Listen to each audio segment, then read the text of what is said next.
Hello everyone, once again welcome back on my YouTube channel. आज के session में हम डिस्कस करेंगे एनवायरनमेंट में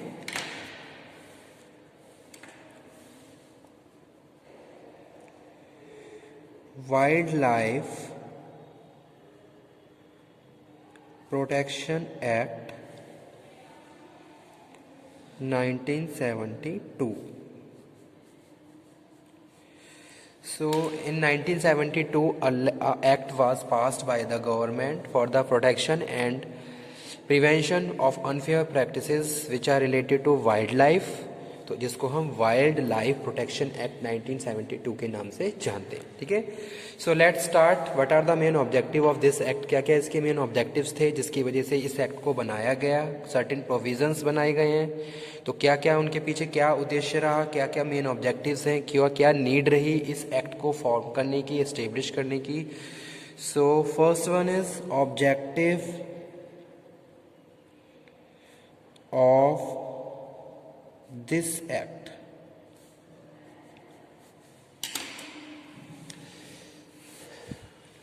So, according to section 1 of this act, objectives of Wildlife Protection Act 1972 are: first one is to maintain essential ecological process,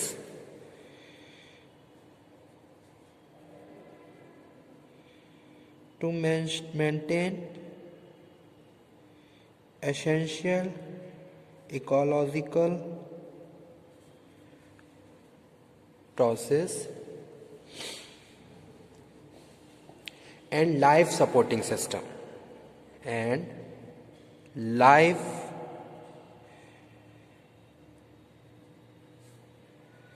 supporting system okay. So this is the first objective of this act, to maintain essential ecological process और life supporting system regarding the wildlife beings, living beings जो भी वहाँ पे रह रहे हैं। ठीक है, अगर हम फॉरेस्ट की बात करें तो फॉरेस्ट में बहुत सारे जीव जंतु, जंगली जानवर रहते हैं। तो जंगली जानवर यानी कि वाइल्ड लाइफ के प्रोटेक्शन के लिए ये एक्ट बनाया गया और उनको उनके एक तरीके से इकोलॉजिकल प्रोसेस, उनका जो सर्वाइवल है, किस तरीके से वो वहाँ सर्वाइव करते हैं, उनके लिए एसेंशियल एनर्जी फ्लो, ठीक है, और एक तरीके से प्रॉपर एक लाइफ सपोर्टिंग सिस्टम उनको प्रोवाइड करवाने के लिए, ताकि उनकी स्पेशीज़ कम्युनिटी बनी रहे और वो विलुप्त ना हो। ठीक है, तो ये सारे क्या थे, मेजर रीजंस थे और ऑब्जेक्टिव थे इस एक्ट को बनाने के लिए, to maintain essential ecological process and life supporting system. जैसे कि हमने देखा होगा, सेकेंड ऑब्जेक्ट पहले लिख लेते हैं यहाँ पे, प्रिजर्व द बायोडाइवर्सिटी। ठीक है, तो बायोडाइवर्सिटी को प्रिजर्व करना मोस्ट इंपॉर्टेंट फैक्टर है हमारे एनवायरनमेंट में। तो यहाँ पे हम बात करें, जैसे कि आपने बहुत सारे ऐसे एग्जाम्पल सुने होंगे कि हमारे बहुत सारे ऐसे जंगली जीव हैं जो इनकी जातियाँ प्रजातियाँ विलुप्त हो गई हैं। ठीक है, तो अगर इस तरीके की मैटर्स या इस तरीके की प्रैक्टिसेस बार ज़्यादा ना हो, तो उसके लिए इस एक्ट को बनाया गया, ताकि हम जितने भी जीव जंतु हमारे इंडिया में हमारे अर्थ पे रह रहे हैं उनको प्रॉपरली उनको सेफ, एक तरीके से सेफ्टी एनवायरनमेंट प्रोवाइड करवाया जाए। ठीक है, बहुत सारी ऐसी अनफेयर प्रैक्टिसेस भी होती हैं जिसकी वजह से ये बहुत सारे ऐसे रिजल्ट सामने आते हैं जिसका इफेक्ट हमारे बायोडाइवर्सिटी पे पड़ता है। तो वही हमारा सेकंड ऑब्जेक्टिव है, प्रिजर्व द बायोडाइवर्सिटी। बायोडाइवर्सिटी को प्रिजर्व करके रखना, ठीक है, जो ताकि जो एक चेन बनी हुई है वो बनी रहे, वो ब्रेक ना हो। तो वो यहाँ पे हम बात कर रहे हैं। और थर्ड नंबर पे है, to ensure a continuous use of species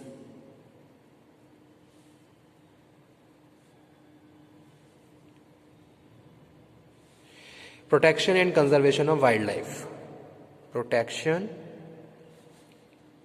and conservation यानी कि जितने भी जंगली जीव जंतु हैं उनको प्रोटेक्ट करना, उनकी लाइफ को मेंटेन करने के लिए कंजर्वेशन,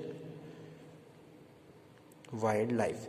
तो ये क्या थे, ये मेन उद्देश्य थे, ऑब्जेक्टिव थे इस एक्ट को बनाने के। ठीक है, अब कुछ सर्टेन डेफिनेशंस जो कि इस एक्ट से रिलेटेड हैं। क्या क्या डेफिनेशंस हैं?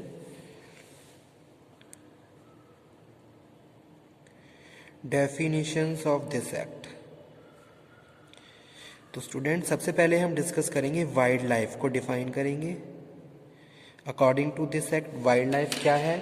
Wildlife has been defined any include any animal, bee butterfly, fish, moth, aquatic and land vegetations which form a part of habitat. ठीक है, तो सारी चीज़ें वाइल्ड लाइफ का पार्ट है। यहाँ पे हम लैंड वेजिटेशन को भी वाइल्ड लाइफ में इंक्लूड कर रहे हैं। ठीक है, तो कहीं ना कहीं ये सारी चीज़ें हमारे लाइफ के लिए भी इम्पॉर्टेंट हैं, तो इसीलिए इस एक्ट को बनाया गया। वाइल्ड लाइफ जिसमें हम बात कर रहे हैं, wildlife has been include any animal, ठीक है, animal, bees, butterflies, fish, aquatic land vegetation,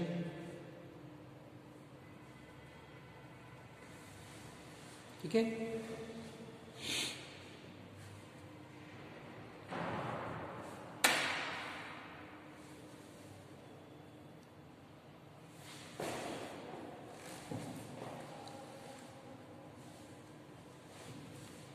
second है habitat. Habitat include land, water, vegetation, natural home of any wild animal, तो ये हैबिटेट में आता है। थर्ड वन डिस्कस कर रहे हैं स्टूडेंट, हंटिंग, जो कि इम्पॉर्टेंट डेफिनेशन है इस एक्ट की। हंटिंग मीन्स कैप्चर, किसी को कैप्चर करना, किल, मारना, पॉइजन यूज करके, trap wild animal, trying to do so something to injure, ठीक है। तो ये सारी इंपॉर्टेंट डेफिनेशन है इस एक्ट की। उसके बाद है appointment of director. Next, appointment of director, chief director, warden and other officers, ठीक है। So according to the section 3, याद रखिए section 3 of the wildlife protection act 1972, a director of wildlife preservation subordinate to the central government के द्वारा appoint किया जाता है।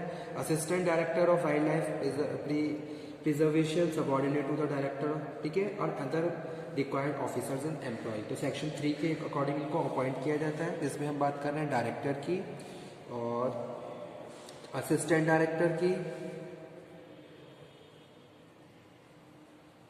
Director, assistant director, other officers, ठीक है।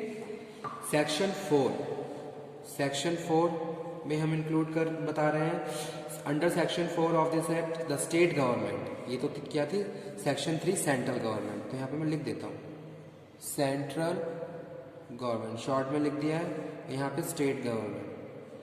सेक्शन 4 में स्टेट गवर्नमेंट के according a chief wildlife warden, chief wildlife warden, okay, wildlife warden, other staff, other officers. तो ये according to the section 4 state government के द्वारा appoint किए जाते हैं, ठीक है। उसके बाद स्टूडेंट नेक्स्ट है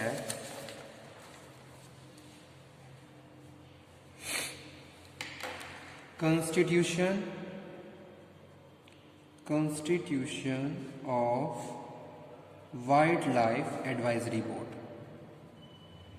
ठीक है। तो वाइल्ड लाइफ एडवाइजरी बोर्ड भी होता है जिसको कॉन्स्टिट्यूट किया जाता है।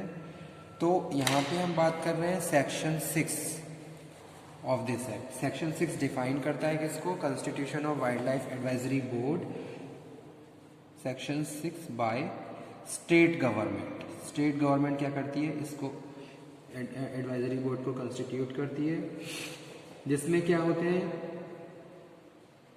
Minister in charge of the state and UT in case of, ठीक है, 2 member of the state legislature, secretary, forest officers, chief wildlife warden, यानी कि ये सब मिलके क्या, जितने भी ये हायर पोजीशंस हैं इन सबको मिलके वाइल्ड लाइफ एडवाइजरी बोर्ड बनता है, जो इस एक्ट के हिसाब से काम करता है, ठीक है। The state government may appoint a vice chairman of the board from the amongst the member referred as a clause B and H above, ठीक है। तो ये सब क्या है, ये सब मिलके बनाते हैं किसको, constitution of the wildlife advisory board section 6। उसके बाद है duties of wildlife advisory board, okay. तो सेक्शन 8 डिफाइन करता है, ये section 8 define this act, selection of area को सिलेक्ट करना to be declare as a sanctuaries, national park, कौन सा एरिया नेशनल पार्क डिक्लेयर होगा, कौन सा एरिया सैंक्चुरीज डिक्लेयर होगा, इसका डिक्लेरेशन जो वाइल्ड लाइफ एडवाइजरी बोर्ड है उनके द्वारा किया जाता है। फॉर्मुलेशन ऑफ पॉलिसी, यहाँ पे शॉर्ट में लिख देता हूँ एरिया डिक्लेरेशन।